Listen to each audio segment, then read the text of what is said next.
अस्सलाम वालेकुम। मैं हूं शेख वकास। मैंने परसों एहसास एमरजेंसी के ऊपर एक वीडियो बनाई थी और मैंने ये कहा था कि किन किन को पैसे नहीं मिल रहे और किन किन को मिल रहे हैं। या उसमें मैंने एक और भी बात की थी कि सिर्फ एहसास कफ़ालत वालों को पैसे मिल रहे हैं, बेनज़ीर इनकम सपोर्ट वाले, और एहसास एमरजेंसी वालों को नहीं मिल रहे हैं। मुझे बीच में बहुत सारे कमेंट्स भी आए और मैसेजेस भी आए मुझे कि वकास भाई, सिंध के अंदर जो टोकन मिल रहे हैं नादरा वालों की तरफ से, तो फिर वो क्यों मिल रहे हैं। क्लियर कर दूं मैं आपको यहाँ पे। ये बात मैं पहले भी बता चुका हूँ, फिर दोबारा आपको बताने जा रहा हूँ कि ये टोकन जो मिल रहे हैं ये सिंध के लोगों को सिर्फ मिल रहे हैं। ये अभी पंजाब में या ये खैबर पख्तूनख्वा या बलूचिस्तान के अंदर ये प्रोजेक्ट अभी शुरू नहीं हुआ। ये सिर्फ सिंध के लोगों के लिए ये प्रोसेस शुरू हुआ है। और ये जितने भी टोकन आपको मिल रहे हैं, पहले आपका इंटरव्यू होता है, फिर आपको ये टोकन मिलता है और आपकी वेरिफिकेशन होने के बाद आपको एक मैसेज आएगा, फिर आपको पैसे मिलना शुरू होंगे। अब ये टोकन भी उन लोगों के क्लियर होंगे या मैसेज भी उन लोगों को आएगा कि आप इस प्रोजेक्ट के लिए या इस प्रोग्राम के लिए आप अहल हैं, जिनको पहले पैसे नहीं मिले हैं। वर्क ये अच्छा करते हैं, प्लान इनका अच्छा होता है, बट उसके ऊपर लायामल जो है ना, ये बड़ी देर से बनता है। ठीक है, उसके ऊपर जो पैसे हैं ना, ये बड़ी मुश्किल से प्लान करते हैं कि पूरे भी नहीं उतर पाते हैं। ये बड़ी मुश्किल हो रही है इस वक्त ना। तो मैं दोबारा क्लियर कर दूं सिंध वालों को, टोकन बनवाएं। हो सकता है अल्लाह करे आपका जैक लग जाए या आपकी किस्मत जाग जाए, ठीक है, तो आपको शायद पैसे मिल जाएं।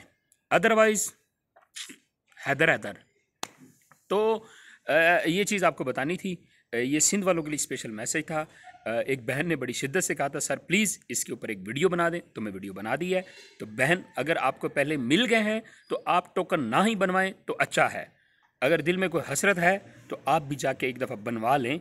लेकिन अभी तक मैं आपको पहले क्लियर कर दूं, जो पिछली लिस्ट है एहसास एमरजेंसी की, वो बहुत सारे अभी तक लाखों ख़ानदान मौजूद हैं जिनको अभी तक पैसे नहीं मिले हैं। अब जब तक वो क्लियर नहीं होते हैं तो नया कहाँ से शुरू हो जाएगा। ठीक है, तो नया तब तक नहीं शुरू होगा जब तक पिछले क्लियर नहीं होंगे। ये एक प्रोजेक्ट बीच में डाल देते हैं। अब इसमें बहुत सारी डिस्कशंस होती हैं जो इधर वीडियो के अंदर शेयर नहीं की जा सकती है। और दूसरी बात का, लोन के हवाले से मुझे कॉलें आना शुरू हो गई, भाईजान ये लोन कैसे मिलेगा, कहाँ से मिलेगा। तो भाईजान वीडियो तो सुन लिया करें पूरी। आप पूरी वीडियो आप सुनते नहीं हैं, साथ में आप कमेंट्स कर देते हैं, मैसेज भी कर देते हैं और आपकी कॉल भी आ जाती है। पूरी वीडियो सुन लिया करें, फिर आपको पता चलेगा। ये पंजाब बैंक से जाके आपको सारी मालूमात मिल जाएगी। आप पंजाब बैंक चले जाएं, वज़ीर आज़म ये जो प्रोग्राम नौजवान प्रोग्राम स्कीम जो है, इसके ऊपर वो लोन दे रहे हैं, जाके वहाँ से पूरी मालूमात लें। लेकिन अप्लाई जो होगा ये ऑनलाइन होगा। ऑनलाइन अप्लाई करने के लिए आप किसी कंप्यूटर ऑपरेटर के पास जाएंगे, उसको 200-300 रुपये फ़ीस देंगे, वो आपका अप्लाई कर देगा। ठीक है, तरीकाकार क्या होगा, वो आप पंजाब बैंक से या आप उसमें चले जाएं अखुवत वालों के पास। लेकिन इसमें भी याद रखिएगा, आप वो लोन एक्सेप्ट कीजिएगा जिसमें सूद ना हो। 3% इसमें बोला, मुझे फ़ोन आया, बोला वकास भाई तुम तो कहते थे कि सूद वाला कर्जा ना लो, वो 3%। तो मैंने वो वेरीफाई किया था, वो उन्होंने मुझे बताया था कि वकास भाई ये 3% मैनेजमेंट का होता है, ये सूद के ज़मरे में नहीं आता कि वो 3% आपने पे करना है।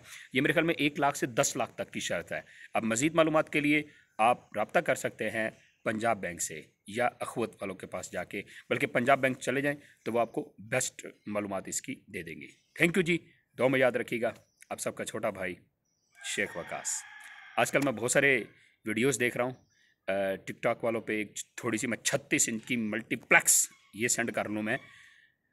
आजकल ट्रेंड चला हुआ है, बोतलों को ऊपर लेके वो स्कूबी मुँह पापा लगा हुआ है।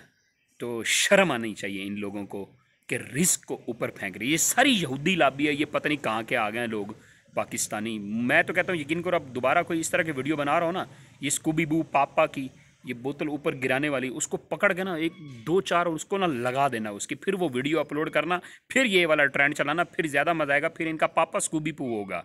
शर्म आनी चाहिए। ये क्या मरासियों वाला काम शुरू कर देते हैं। एक मरासी शुरू करता है, दूसरे मरासी उसको कॉपी करना शुरू कर देते हैं। 36 इंच की मल्टीप्लेक्स, लानत।